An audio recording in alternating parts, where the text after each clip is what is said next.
बिस्मिल्लाहिर्रहमानिर्रहीम, अस्सलाम वालेकुम। आप देख रहे हैं फ़याज़ महमूद यूट्यूब चैनल और आप लोगों का बहुत बहुत शुक्रिया कि आपका इतना ज़बरदस्त रिस्पांस आया कि ये जो हमने सवालात का सिलसिला शुरू किया कि सवाल आपके जवाब मेरे, तो आप लोगों का बहुत शुक्रिया। आप लोगों ने बड़ा इसमें भरपूर हिस्सा लिया और हालांकि मेरा तो प्लान ये था कि कल करेंगे, उसके बाद फिर अपनी रूटीन की ख़बरें चलाएंगे, लेकिन आप लोगों ने इतने सवाल पूछे कि आज मैं मजबूर हो गया कि नहीं, आप लोगों को जवाब देना चाहिए। आप मेरे फैमिली का हिस्सा हैं, यूट्यूब फैमिली है और आप लोगों से बात करके मुझे अच्छा लगा। हम अपनी बात को आगे बढ़ाते हैं और लेकिन उससे पहले आपसे एक रिक्वेस्ट करूंगा कि इस चैनल को सब्सक्राइब कीजिए, कमेंट भी कीजिए और अपने दोस्तों में शेयर भी ज़रूर कीजिए और बेल आइकन भी ज़रूर दबाइए ताकि जो हमारा सिलसिला है इसको हम फैलाएं। अब तक माशाल्लाह बहुत अच्छा रिस्पांस है आप लोगों की तरफ से और आपका बहुत शुक्रिया। जहां से भी आप सुन रहे हैं, जब आप रिप्लाई करते हैं तो मुझे अपना नाम और जगह का खासकर ना मेंशन कर दिया करें ताकि जब आपसे इंटरेक्शन हो तो मुझे बड़ी आसानी हो। अनकरीब इंशाल्लाह मैं अपना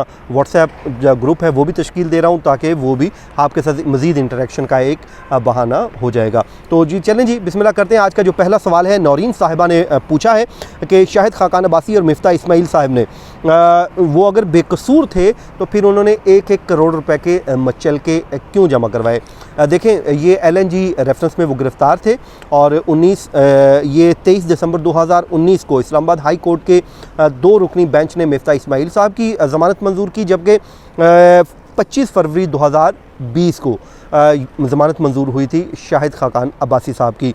अब इसमें होता यह है कि जब ज़मानत मंजूर होती है तो वो एक श्योरिटी होती है, ज़मानत के तौर पे ली जाती है। उसमें 2 शख्सियात ज़मानत देती हैं एक शख्स की और मचल के यानी कि एक माली जो होती है श्योरिटी वो पेश की जाती है ताकि ये मुल्ज़िम फ़रार नहीं होंगे बल्कि अदालती कार्रवाई का हिस्सा बने रहेंगे। और ये उसी सिलसिले की कड़ी है कि उनसे एक श्योरिटी ली गई कि 1-1 करोड़ रुपए आप जमा करवा दें और साथ में 2-2 शख्सी ज़मानतें दें ताकि हम आपको रिहा कर दें। आप कहीं भागें तो हम आपकी जो श्योरिटी है, जो आपकी ज़मानती हैं, उनको पूछ सकें कि आप लोग किधर गए, पेश नहीं हुए। तो जिसके बाद रेफरेंस आया, अब ये मुल्ज़मान अदालत में पेश हो रहे हैं। ताहम मिफ्ता इस्माइल साहब ने एग्जेम्पशन लिया हुआ है, एग्जेम्प्ट हैं वो, उनको वो नहीं आते बल्कि उनके प्लीडर अदालत में पेश होते हैं। प्लीडर मीन नुमाइंदा उनका पेश होता है और यूँ ट्रायल उनका आगे बढ़ रहा है। ये था जी नौरीन साहब आपका सवाल का जवाब जो आपके साथ शेयर किया। इसी तरह नदीम रऊफ़ चौधरी साहब, बड़े ही प्यारे दोस्त, बड़े ही प्यारे भाई, इन्होंने सवाल पूछा है और उन्होंने कहा है कि मेरे ख़्याल में जो हमारी अदलिया है उसका जो रवैया है आम तौर पे आम आदमी बज़ाहिर जो मैंने उसको मतलब लिया है कि वो समझते हैं कि बड़ा एरोगेंट होता है, मगर एलीट क्लास के लिए बड़ा ही पोलाइट रवैया है। इस पर आप क्या राय देते हैं? उन्होंने कहा कि ऑनेस्ट मुझे जवाब दीजिएगा। तो मैं आपकी बात से बहुत बल्कि किसी हद तक नहीं बल्कि मुत्तफ़िक हूँ कि यकीनन बहुत ऐसा होता है कि ये एलीट क्लास के लिए हमारे पूरे ही स्ट्रक्चर में, ना सिर्फ अदलिया बल्कि पूरे निज़ाम में ही कुछ अलग ही रूल्स एंड रेगुलेशन और पता नहीं क्या क्या कुछ है उनके रिलीफ के लिए, लेकिन ज़ाहिर है वो उसका फ़ायदा अदलिया जब आते हैं वहाँ पर भी उठाते हैं। मैं आपको एग्जांपल दे देता हूँ जरदारी साहब की। और जरदारी साहब क्या कहते होते हैं कि वो क्योंकि एलीट क्लास का हिस्सा हैं, हुक्मरान क्लास का हिस्सा हैं, तो वो भी गिरफ़्तार थे, जबकि उनके साथ जो उनके शरीक मुल्ज़मान थे, इकबाल नूरी और दीगर जो लोग थे, वो भी उनके साथी थे। लेकिन जब उनको जेलों से लाया जाता था तो उनको हथकड़ियाँ लगी होती थीं और वो बीमार भी हैं, लेकिन उनको आज तक, वो बूढ़े बुज़ुर्ग हैं, बारिश बुज़ुर्ग हैं, उनको तो कभी किसी ने बेल भी नहीं दी, वो तिबी ग्राउंड पे भी नहीं मिलती उनको, और वो हथकड़ियाँ लगा के लाए जाते थे। जबकि जरदारी साहब ठाट बाट से आते थे, ये सिर्फ एलीट क्लास होने का फ़ायदा लेते थे।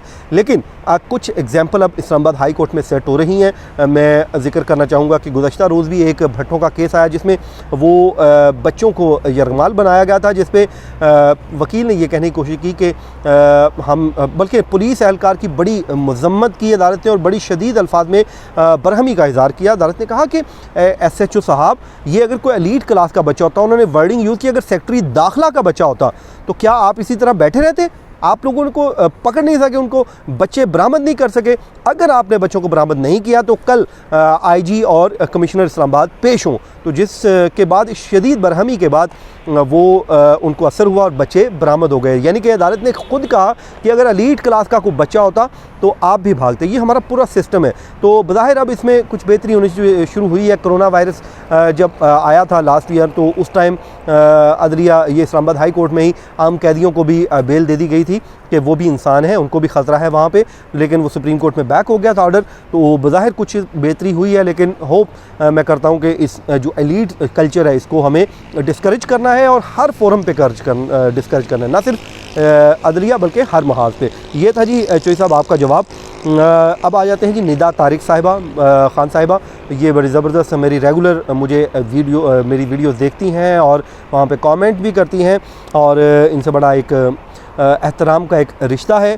उन्होंने सवाल पूछा है कि इस वक्त नवाज़ शरीफ और मरीम नवाज़ जेल से बाहर हैं और ये बेल पे बाहर हैं, जब इनको दोबारा जेल में जाना पड़ेगा तो इनका ये जो अरसा है वो उनकी सज़ा में काउंट होगा, क्योंकि उनको 10 साल और 7 साल की सज़ा हो चुकी है। तो देखें, जब वो बेल हो गई उनकी वो सज़ा सस्पेंड हो गई एवन फील्ड में, ठीक है। और मियां नवाज़ शरीफ तो वैसे भी इश्तिहारी हो चुके हैं, जब तक वो जेल में नहीं आते उनका जब तक जितना अरसा उन्होंने जेल में गुजारा वो काउंट होगा, और उसके बाद जब वो जेल से में अगर उनकी सज़ाएँ बहाल होती हैं, वो केसेस के फैसले आ जाते हैं और उनके अगेंस्ट आते हैं, तो उनको अपना वो जो टाइम पीरियड है वो पूरा करना पड़ेगा। उसमें सिर्फ ऐड वो टाइम होगा जो उन्होंने जेल में गुजारा, ये वाला टाइम नहीं होगा, क्योंकि ये जेल में नहीं गुजारा बल्कि ये एक आम इंसान की तरह ओपनली वो फ्रीली आज़ाद फिर रहे हैं। लेकिन क्योंकि सज़ा जो हुई है 7 साल और 10 साल की वो पूरी करना ज़रूरी है, तो उसके लिए आपने जितना अरसा जेल में गुजारा होता है वो ऐड हो जाएगा और ये अरसा निकाल के फिर नए सिरे से शुरू हो जाएगा।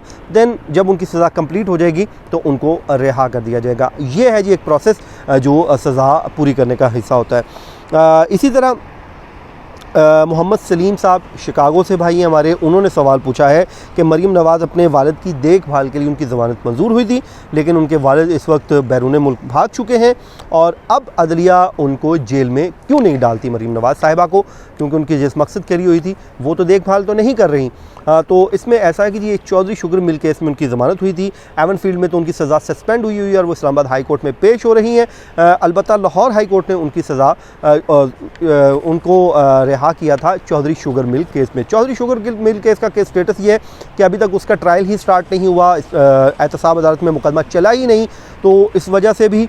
और दूसरा, अगर नैब ये समझती है कि कोई ये मरीम नवाज़ साहिबा भाग सकती हैं, बैरून मुल्क जा सकती हैं, तो नैब के पास इख्तियार है कि वो उसको चैलेंज करें और उसके बाद उनकी बेल को कैंसिल करवाएं, उनको सुलाखों के पीछे भेज दें। अदलिया आज खुद कुछ भी नहीं करेगी, उसका तरीकाकार यही है कि ख़ुद नैब, क्योंकि इन्वेस्टिगेशन जो एजेंसी है वो नैब है और वो उन्हीं की एक्यूज़ हैं, तो उनको ये उनका बनता है कि अगर वो समझते हैं कि वो मफरूर हो सकती हैं तो या कोई रिकॉर्ड टेम्पर कर सकती हैं या कोई मसला बन सकता है, तो वो उनकी ज़मानत कैंसिलेशन के लिए अदालत से रजू कर सकते हैं, जिसके बाद अदलिया उस पर फैसला सुनाएगी उनके मेरिट की रोशनी में, केस के मेरिट की रोशनी में। इसी तरह जी 5वां और आखिरी सवाल हमारा ये है कि दुरानी साहब क्या ये हमसे सवाल पूछा गया जी नासिर साहब ने, और नासिर साहब बड़े ज़बरदस्त भाई हैं, उनसे रात वादा किया था, प्रॉमिस किया था मैं बात करूंगा, और उन्होंने मुझे सदीक भाई जो मेरे बड़ा मोहसिन है उनसे बड़ा अच्छा ताल्लुक़ है, ईसा भाई से भी बड़ा ताल्लुक़ है, उनकी सिफारिश भी उन्होंने करने का मुझे कहा, लेकिन कोई बात नहीं, आप मेरे भाई हैं। और नासिर साहब ने पूछा कि क्या दुरानी साहब जो की तरफ जो एक्ट कर रहे हैं, मुझे उनको लगता है कि वो इदारों की तरफ से नहीं कर रहे। देखिए, ये बड़ा ही अभी सूरत हाल जो है मशकूक सी सूरत हाल है। मैं इस पे अपनी राय दे देता हूँ कि पुरइसरार ये मुलाकातें हैं, वो शहबाज शरीफ से मिलते हैं तो हुकूमत को नहीं पता होता, मरीम नवाज़ को नहीं पता होता, और अगर वो मौलाना साहब से मिलते हैं तो वो ये कहते हैं कि वो एजेंडा नहीं लेके आए।